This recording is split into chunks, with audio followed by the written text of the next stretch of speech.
speaking of using that, I didn't have a segue. I literally did not have a segue there. Yeah. Let's talk about Vampire Survivors.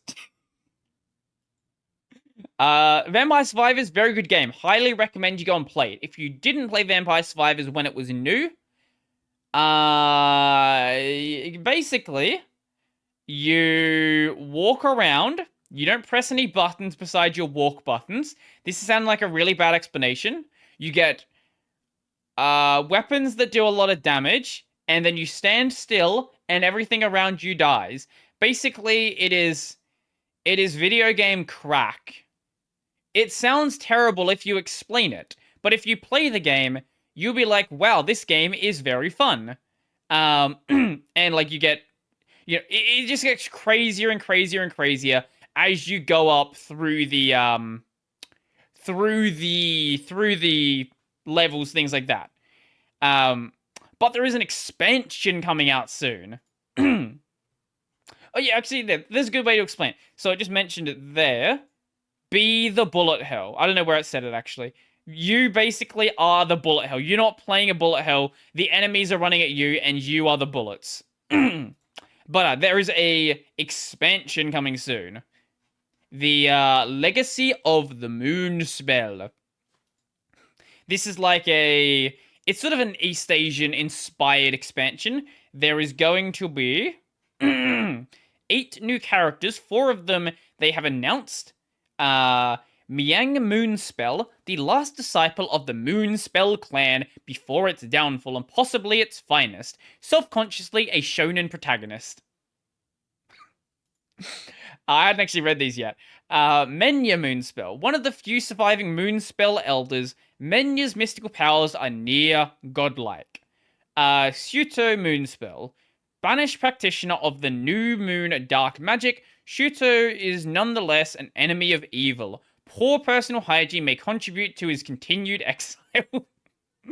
And Babionna, returned from the dead to seek vengeance on demons and mortals alike. She nonetheless retains her impeccable ability to charm, amuse, and dazzle. Also 13 new weapons. Silverwind, which I'm guessing, I don't know which order these things are in. Actually, no. Okay, Silverwind with this, that's Mirage Robe, so yeah, it's going left to right here. An ancestral force unleashed by the staff of the Moonspeller clan. Only those born under the moon can fully wield its power, or whoever finds it in a chest, we're not sure. 4 seasons. A set of orbs which unleash the power of the changing 4 seasons of death and rebirth. What the fuck does that mean? Summon Night. A weapon which drips the darkness of the new moon, despite the clan's superstitions, even the shadows can oppose evil. And Mirage Robe, an enchanted kimono waved on a loom from the silk of the earth spider and imbued with a fragment of Babionna's vengeful spirit. Besides, it looks fabulous. It looks fabulous, darling. A new stage, 6 new music tracks, and I have no idea how much it's going to cost. But it is coming out soon. One day it's coming out.